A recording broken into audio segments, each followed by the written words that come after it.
Hello, c'était pas du tout prévu de faire cette vidéo, mais je me suis dit que comme j'étais maquillée et tout et que j'avais du temps, j'allais faire ça vite fait.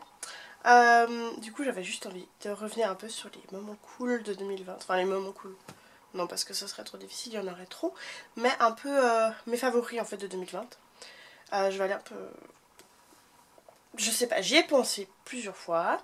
Et du coup je vais essayer de me rappeler un peu de ce que je m'étais dit. Voilà. Alors du coup au niveau musique, cette année j'ai beaucoup aimé le nouvel album de Katy Perry qui s'appelle Smile. Il y a eu plein de chansons super cool, il y a Resilient qui est incroyable, Daisies, What Makes a Woman, enfin il y en a vraiment plein qui sont super cool. Il y a aussi eu le CD de Taylor Swift. Oui, inopiné, moi j'ai jamais aimé Taylor Swift, mais maintenant j'ai découvert Taylor Swift et c'était son album Folklore qui est sorti en juillet. Et j'ai vraiment adoré justement ce côté très folk et très acoustique et tout ça et tout calme, c'était vraiment chouette. Et puis du coup j'ai vraiment kiffé, et puis elle a sorti un autre album en décembre qui s'appelle Evermore, et là aussi incroyable, je peux vous recommander, même si vous aimez pas Taylor Swift et que vous écoutez pas du tout ça en général, là ça change et c'est cool. Et puis bien sûr Bruce il a sorti un nouveau CD cette année qui s'appelle Letter to You, et il y a des chansons incroyables dessus, c'était vraiment cool de pouvoir le réentendre et puis d'écouter ce qu'il a à nous proposer. C'est vraiment un retour avec le K Street Band et c'est super cool. Sinon j'ai beaucoup écouté Bleachers aussi, c'était cool, et puis Bleachers a fait une chanson avec Bruce, donc là aussi c'était trop bien. Il y a aussi Holly Cole, C-O-L, donc ça doit pas être Cole, ça doit être... Bon bref, elle est australienne donc je sais pas comment on dit. Et là j'ai écouté She Knows qui est vraiment cool. Ça je l'ai écouté plutôt au printemps et franchement c'est super cool, j'adore. Il y a eu plein d'autres petits trucs comme ça.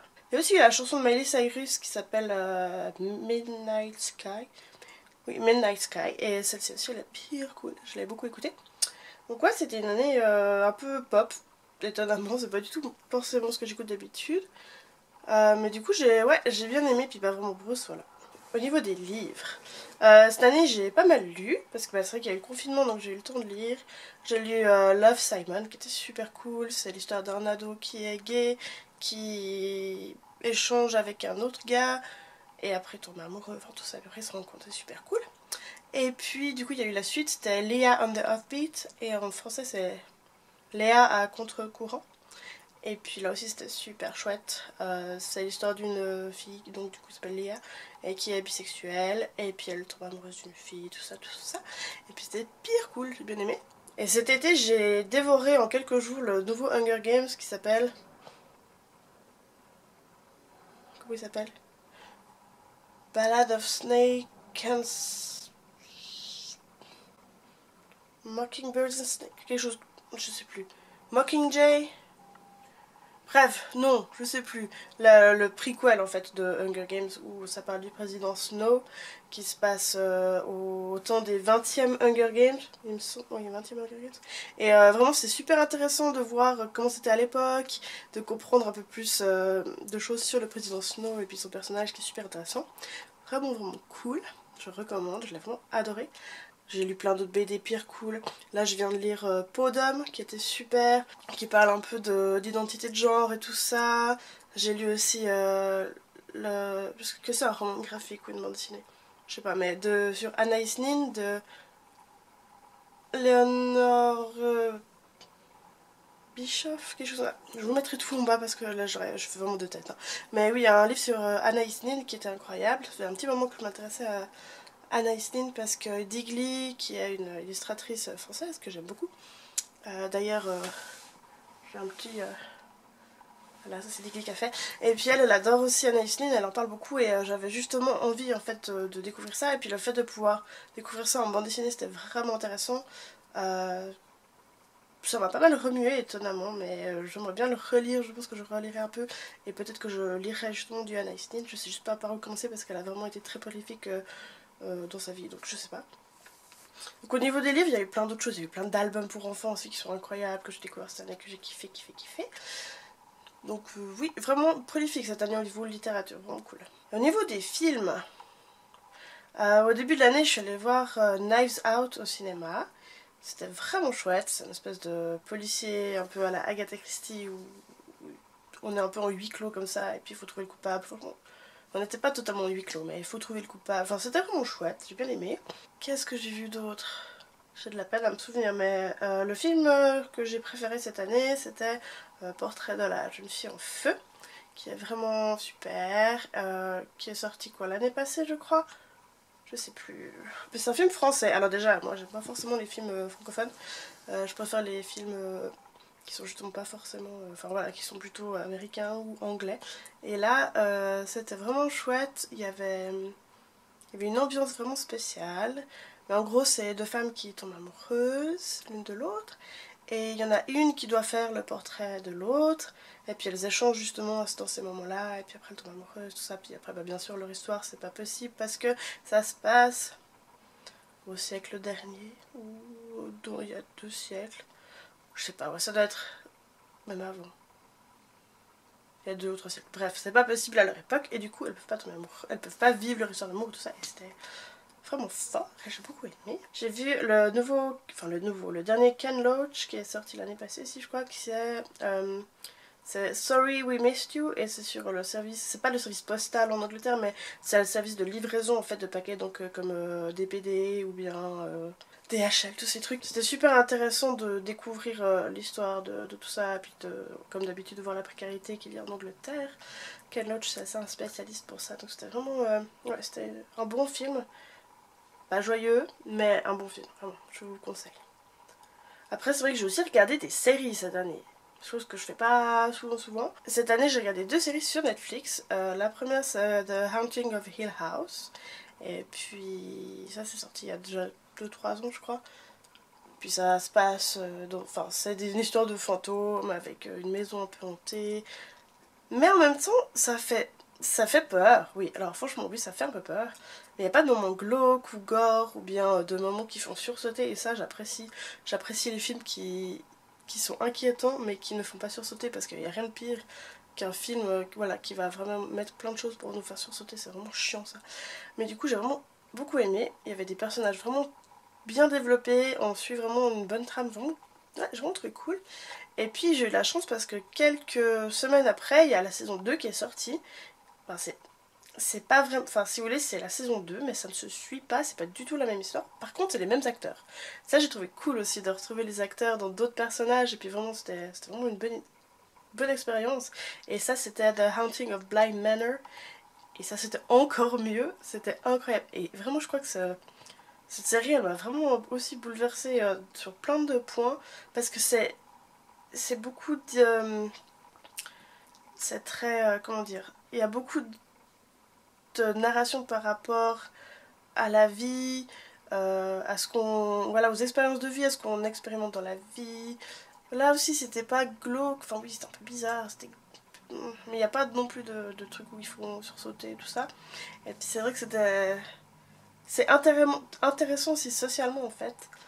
Et ça m'a fait me poser plein de questions aussi. C'était vraiment chouette, vraiment bien cool. Et puis bah... Ouais, il y a des belles histoires d'amour aussi dedans, c'est vraiment vraiment cool. Si vous avez l'occasion et puis que vous avez pas trop peur de ce genre de thème, parce que ça parle quand même de fantômes, de morts et tout ça. Mais si vous avez l'occasion, franchement, regardez-le, vraiment, c'est cool. Après, à d'autres niveaux, j'ai aussi kiffé cette année Animal Crossing. J'ai beaucoup joué à Animal Crossing, on a joué beaucoup en mars avec Samuel qui a 10 ans. On a joué ensemble, c'était super cool. Et puis bah en août j'ai décidé de m'acheter ma propre Nintendo Switch Lite avec le jeu Animal Crossing pour pouvoir jouer toute seule parce que en fait on peut pas, quand on met Animal Crossing sur une Nintendo, on peut pas avoir 2 parties différentes. On est sur la même île et du coup comme j'ai pas forcément la même vision des choses que mon fils, j'avais envie d'avoir ma propre île avec mes propres petites fleurs et puis mon propre arrangement et tout ça. Donc du coup j'ai pas mal joué aussi et c'était vraiment cool, j'adore ce jeu, c'est vraiment chouette. Ça change et puis on est un peu... ouais, on est un peu pris dans autre chose, c'est assez cool. Puis il y a des petites plantes, puis c'est joli, puis voilà. Sinon, un autre de mes favoris, c'est tout récent, c'est ce pull en fait. J'ai aussi la tasse mais elle est pas sous la main, mais je vous le montre. C'est ce pull qui est qui est écrit Positive Vibes comme ça. Ça vient de Mademoiselle Bloom en fait. Elle a fait sa petite collection d'accessoires mode et puis aussi justement des mugs.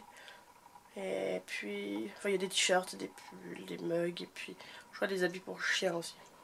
Évidemment. Et puis du coup c'est Laetitia qui a fait. Laetitia c'est une copine youtubeuse, blogueuse, tout ça, qui habite en Suisse aussi. Et je suis contente parce que j'ai pu l'aider un peu dans son choix, dans la création, tout ça. C'était cool de pouvoir faire ça, de la conseiller, tout ça. Et puis de pouvoir la soutenir aussi. Donc je suis bien contente d'avoir ce hoodie qui est super confortable. En plus il est tout doux.